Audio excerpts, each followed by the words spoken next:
Dag derude. Nu skal jeg fortælle lidt om det, jeg har lavet i mit IT hjemmeside. Som jeg ser på starten, som er mit IT, hvor vi så ser lidt om, hvem er mig. Jeg er jo Jonas, hvor vi ser, hvad han er inde på sociale medier, hvad for noget han godt kan lide at bruge. Og så kommer jeg ind og skriver lidt om, hvad er sociale medier generelt. Hvis man gik herned, så kan man så se, hvad for 5 programmer jeg bruger allermest. Og lige nu er det så 9gag og Snapchat. Men Snapchat er ikke en IT-program. Nej, det er en app, men det er stadigvæk det samme. Det er sociale medier. Det går jeg også ind under det samme. YouTube, Facebook, og så et lille computerspil, som jeg lige bruger tid på for at drive tiden af. Hvis man går ind under noter. Jeg har opbygget den her på, så det skulle se lidt professionelt ud. At vi ikke har for mange farver med, fordi at jeg vil gerne holde mig lidt til at være neutral. Fordi mit målgruppe, det er jo meget af de der farveblindede mennesker.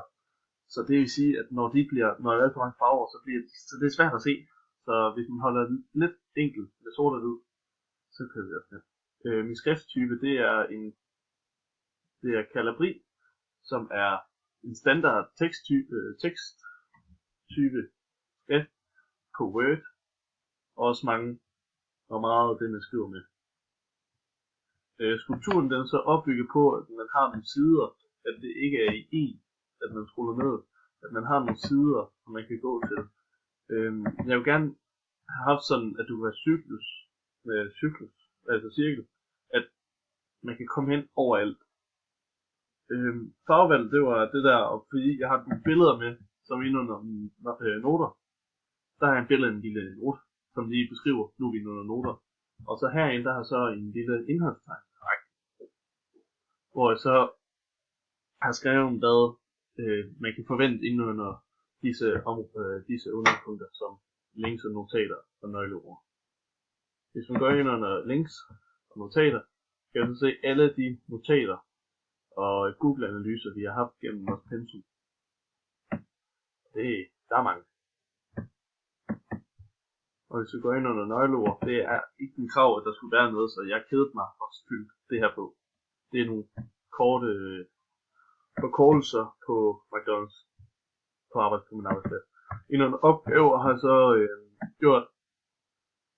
lagt en boks, hvor man så har skrevet i hver kapitel, og så de underøvelser, der har været der. Men inden under noter og links, der har jeg sat det hele ind i en tabel. Det har jeg ikke på opgaver. Så nej.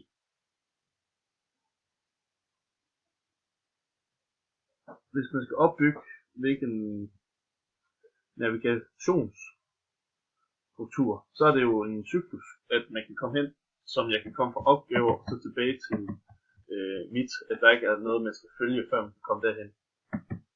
Så det er det.